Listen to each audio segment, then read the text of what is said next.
All right. So a question here on the um, is the cosmological argumentation a good method of proving God's existence? Yes.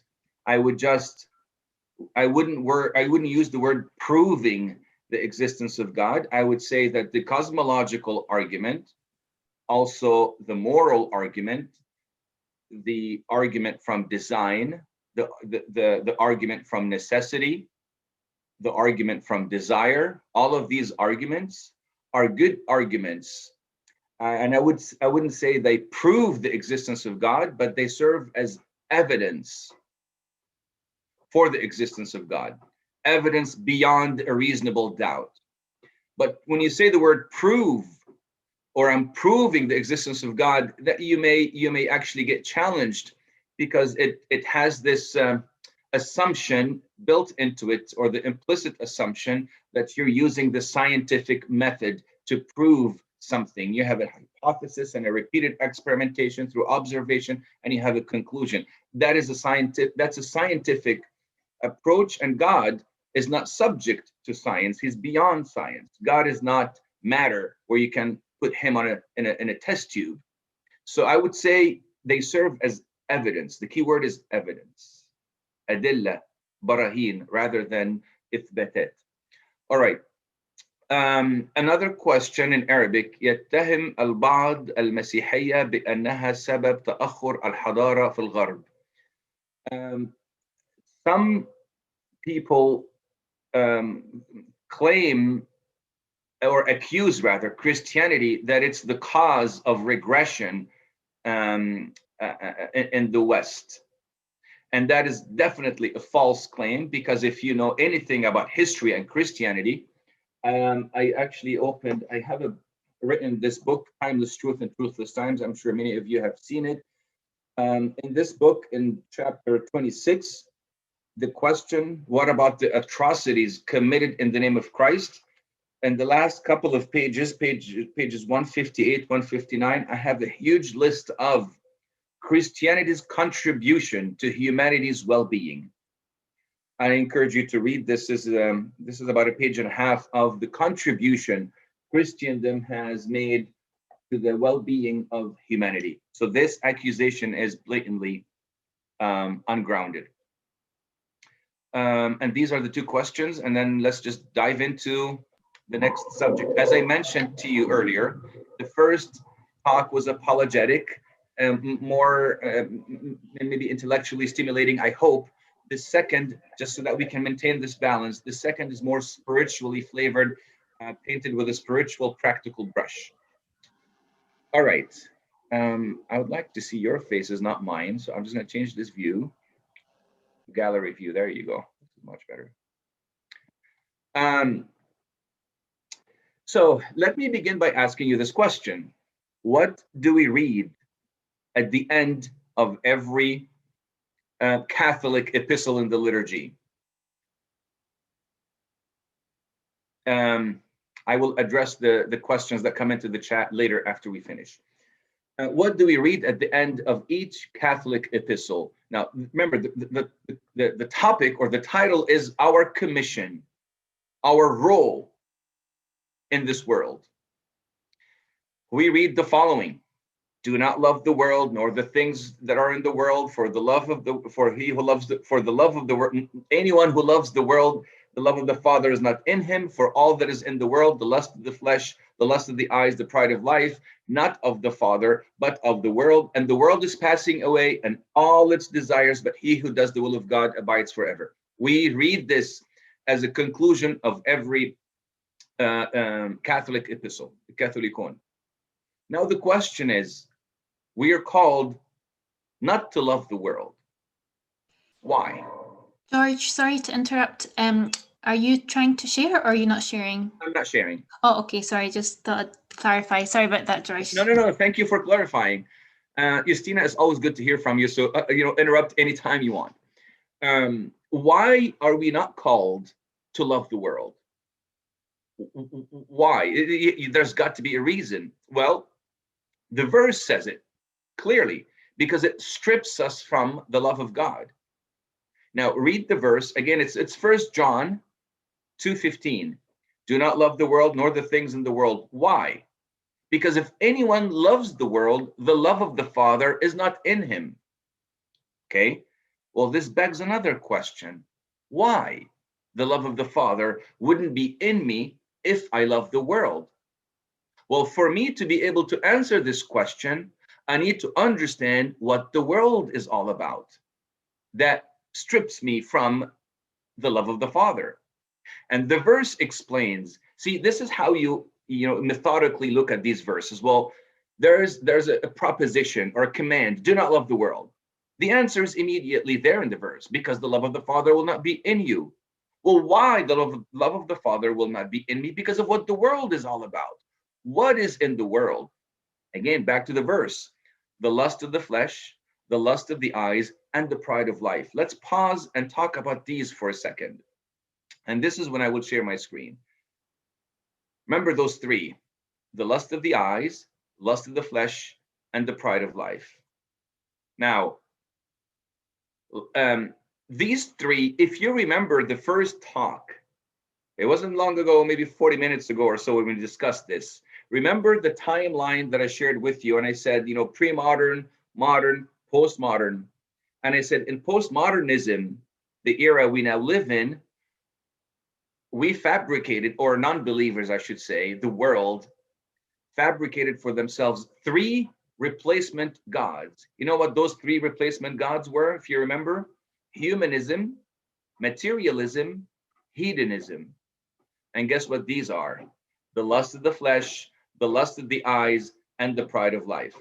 So let's go through these three, because this is what the world is all about. And that's why we're called not to love the world. Number one, lust of the flesh. What is it? Hedonism. Lust of the eyes, materialism. Love of possessions. I want this. I desire to own this. I want to my bank account, my big house, my nice cars, and so on and so forth. My possessions. Pride of life, humanism. It's about me, my honor, my ego, my name, my fame, my this and my that. The lust of the flesh, pleasure. Lust of the eyes, possessions. Pride of life, power. The lust of the flesh says body is God. The body is God. Lust of the eyes, money is God. Pride of life, I and God. Lowercase g, of course. And what's interesting, and I was just contemplating on those three man-made gods with a lowercase g, and I realized that it's interesting that we encounter these three temptations throughout our lifespan in general and different stages in life. So when you are young, you're an adolescent, young, you're more concerned with the lust of the flesh. And that's basically your focus, and this is what you want to do and you want to have and all of these things. Sensual pleasure, hedonism. You get into your middle ages, your 40s, 50s, and so on, and you begin to be tempted by materialism. Do I have enough money for retirement? Did I buy the house I wanted to buy?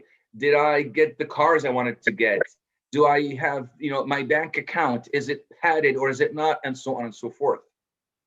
Then you get into your 60s, 70s, and beyond, and you're tempted with my honor, my experience. I have lived a long life. People ought to listen to what I say. My wisdom, my this, my that, and you get fought and tempted with the pride of life. It's interesting how you have different stages, different levels of temptations from the lust, by the lust of the flesh, lust of the eyes, the pride of life, the young, the middle-aged, and the aged.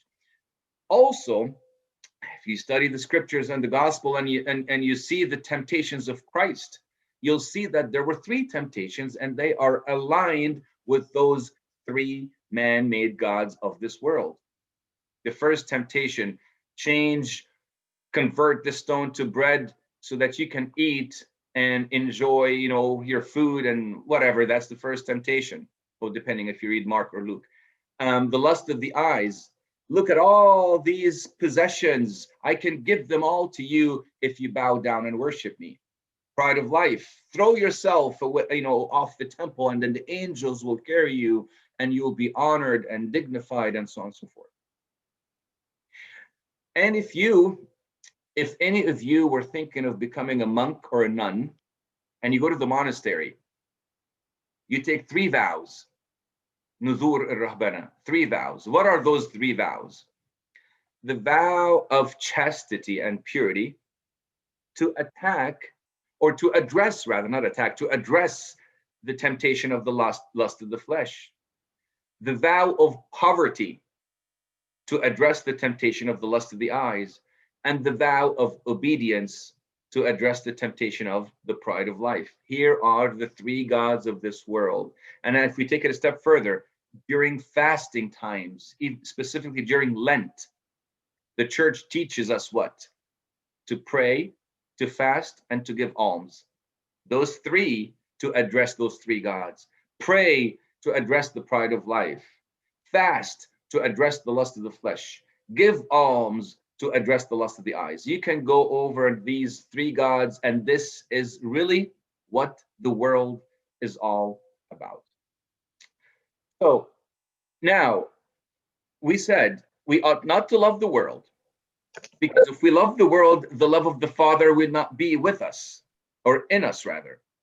Why? Because the world is all about the lust of the eyes, lust of the flesh, the pride of life. Well, what does that mean? It means that those 3 man-made gods will vanish and will pass away. And this is what, again, it says in the same verse. 1 John 2:15, the lust of the flesh, lust of the eyes, pride of life. They are not of the Father, but of this world. And the world is passing away, and the lust of it. So how can you love something that is passing away? That's foolish. And St. Paul said in 1 Corinthians 7, the form of this world is passing away. Now, because it's passing away, it cannot satisfy. And that's why God said, do not love the world. You see the progression here. Don't love the world, the love of the Father will not be in you, because the world is all about the lust of this and that. And because it's that, it's passing away. And because it's passing away, it will never satisfy. Never. Nothing in this world can ever satisfy your hunger for joy. Why? Philosophically speaking, nothing less than yourself can ever satisfy yourself. And everything in this world is less than yourself. Only one thing who can satisfy yourself, him who created yourself, God. And that's why there's always a void in our heart that can only be filled by him. And I recall the conversation with Christ and the Samaritan woman in John chapter 4, when he said, whoever drinks of this water will always thirst, or will thirst again.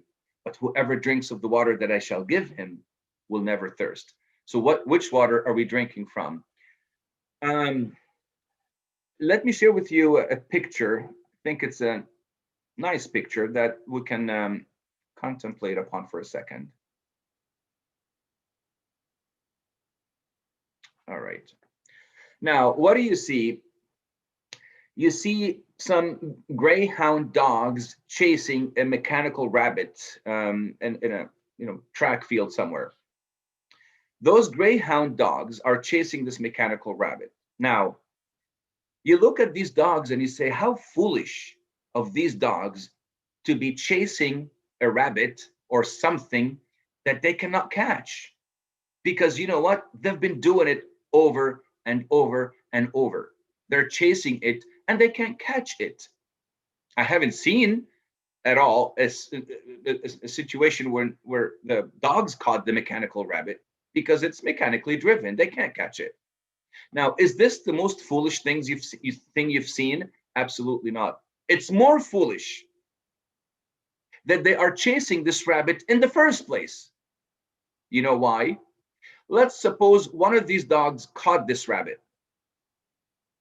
What will they end up doing? They'll end up chewing on some styrofoam, not the actual rabbit they thought they were chasing. So it's not only foolish that they're chasing something they can't catch, but they're chasing something, even if they catch, they will not be satisfied with or fulfilled by. Well, my dear friends and fathers, we at times in this world chase after things we know we can't catch. And even if we do catch, they will never fulfill and satisfy.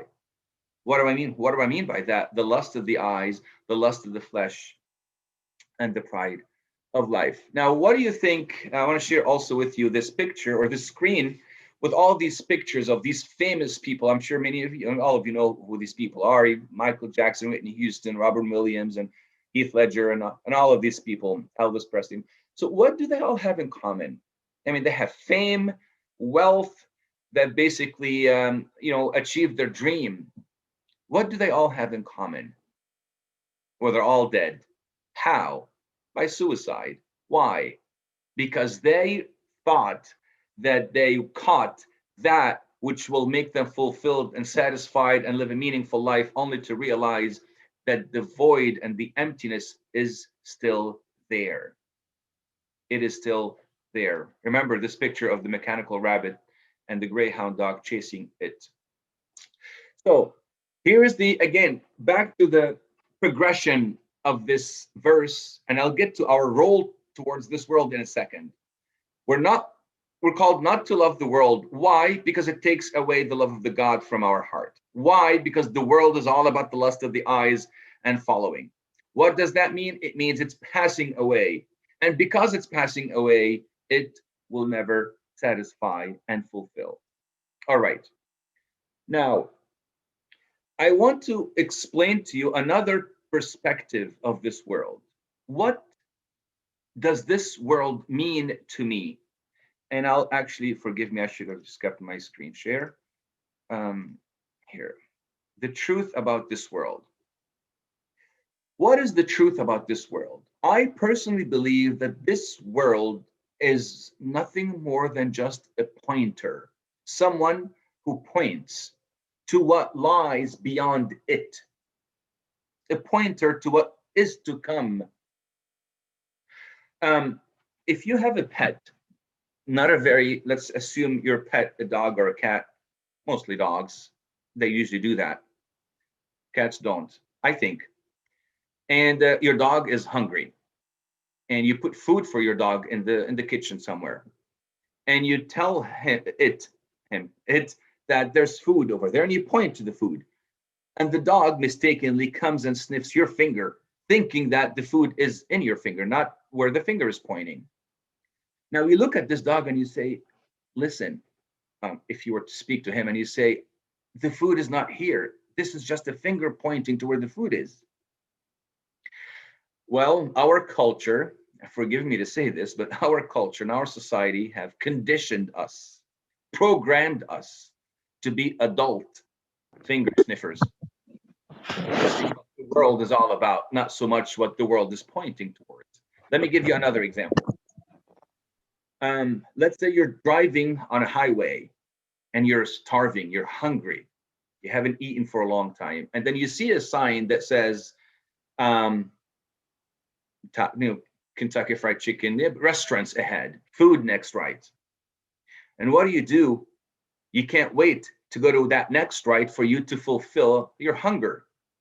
But what would you say if you see someone seeing this sign on the highway, would park their car and holds on to the post ever so tightly, hoping to be, quenched and nourished and fulfilled?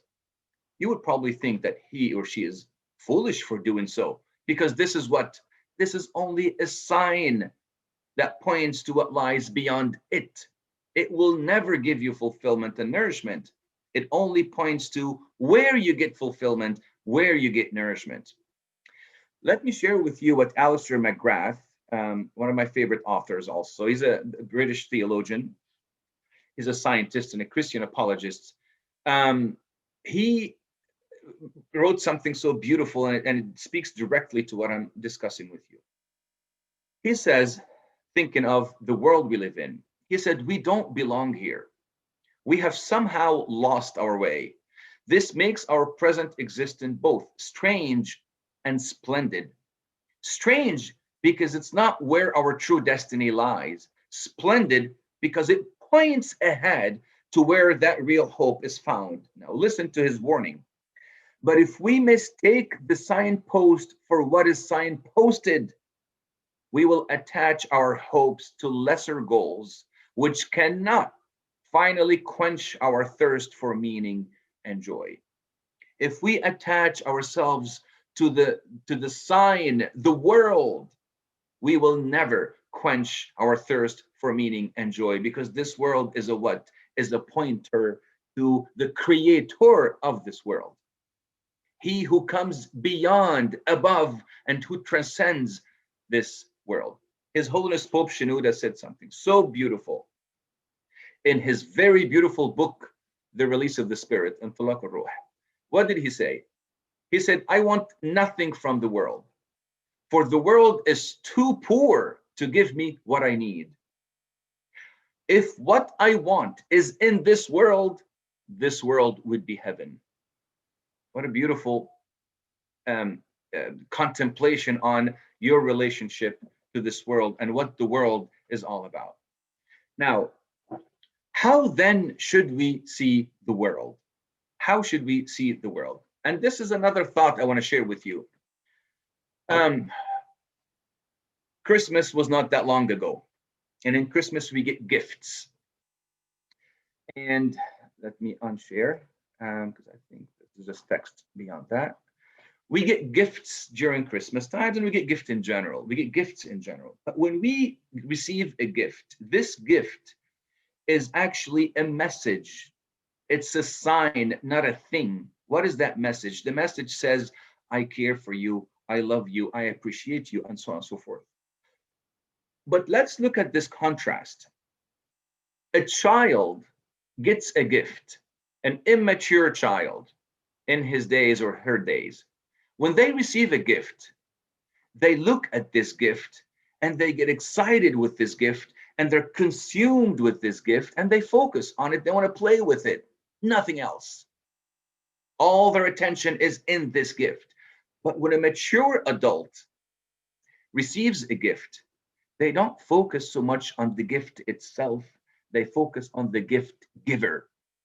And let me scroll down a little bit and share my screen again and explain to you what I mean. Do you see these two pictures? Here is a little kid and a mature adult. One looks at the gift, the other looks at the gift giver.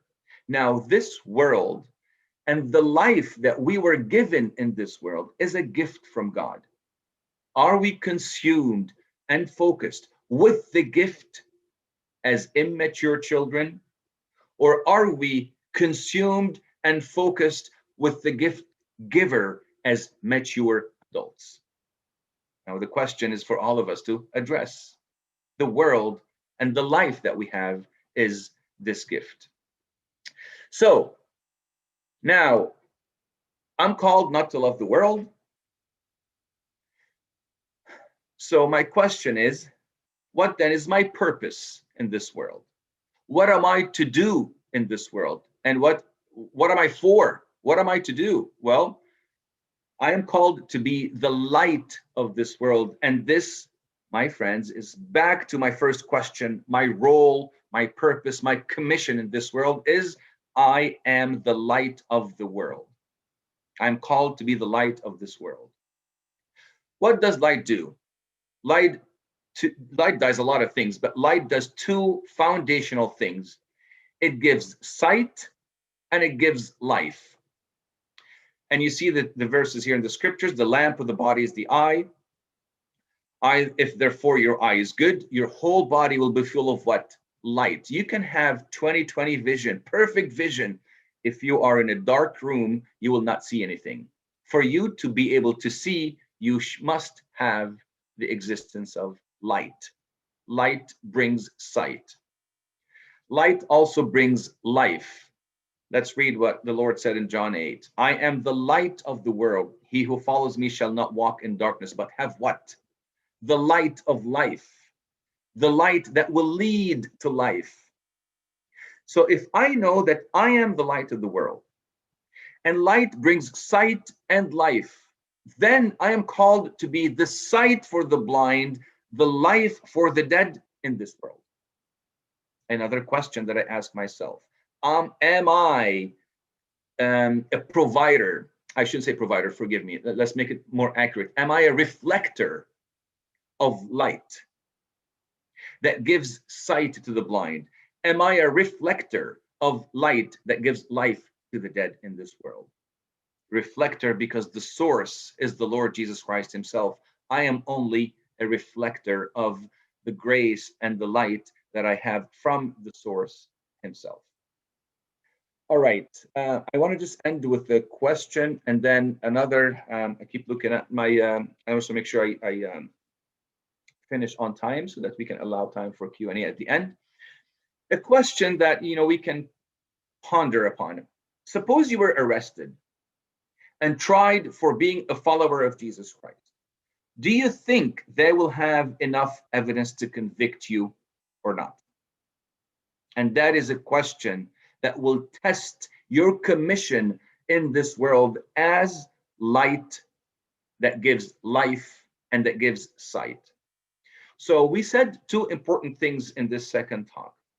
The first is a warning not to love the world. Why? Because of what the world is, because the love of the Father will not be in our heart, because of what the world is, because it's passing away, and because it's passing away, it will never satisfy, and you'll keep wanting more and more and more. And if you have any doubt, read the book of Ecclesiastes, and you will know exactly what Solomon was saying. It's all what? Vanity of vanities and the grasp of the wind.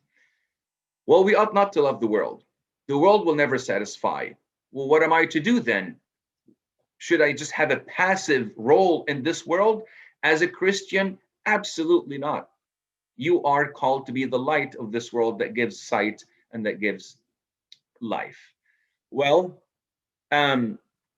one, I will end with this thought. During one of the conferences, I was asked this question by one of the youth. What is my purpose in life? Why am I here? And I responded by saying, your purpose is twofold. And it's very straightforward and simple. Your purpose is to know God and to make him known. And that is your purpose in life. To know God and to make him known. To know God and grow in his knowledge. Because this is where your fulfillment and satisfaction lies. In following the Lord Jesus Christ, in growing in the knowledge of God, you will be fulfilled and satisfied. Now, you will be fulfilled and satisfied, and you will be completely full of the Spirit, full of the grace of God. And what happens when you're completely full? You will overflow. Overflow what? Will overflow knowledge of God unto others. So to know God and to make him known. So grow in the knowledge of God. When you grow in the knowledge of God, you will grow in the love of God. And you will keep doing this circle until you grow so much in the love of God, you want to share him with others. Just like when you get a post on social media, you can like this post, but if you really like this post, you share this post with others. Well, here's a post, much more than a post.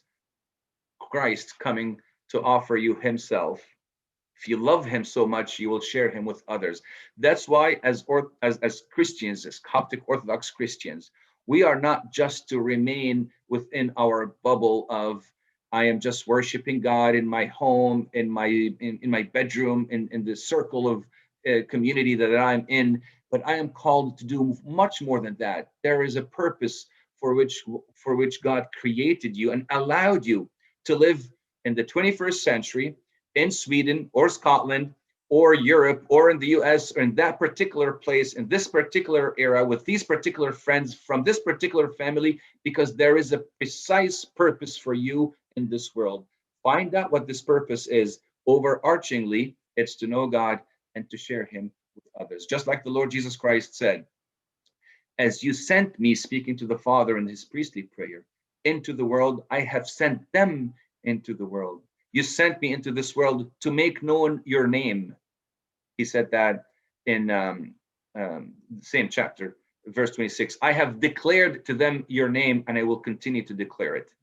Well, he's given us the same commission to declare to the world his name and to continue to declare it. Last slide, and I promise I share with you, is this. How many gospels do we have? Well, we have 4 gospels, but I beg to differ. I think we have 5 gospels. We have Matthew, Mark, Luke, John, and the Christian. And many people that we will come in contact with will never have a chance to read the first 4. We will be the only gospel that will be introduced to this world. We will be the only light that gives sight, the only light that gives life to this world. And this, my dear fathers, my dear friends, is our commission to this world. Glory and honor be to his name forever and ever. Amen.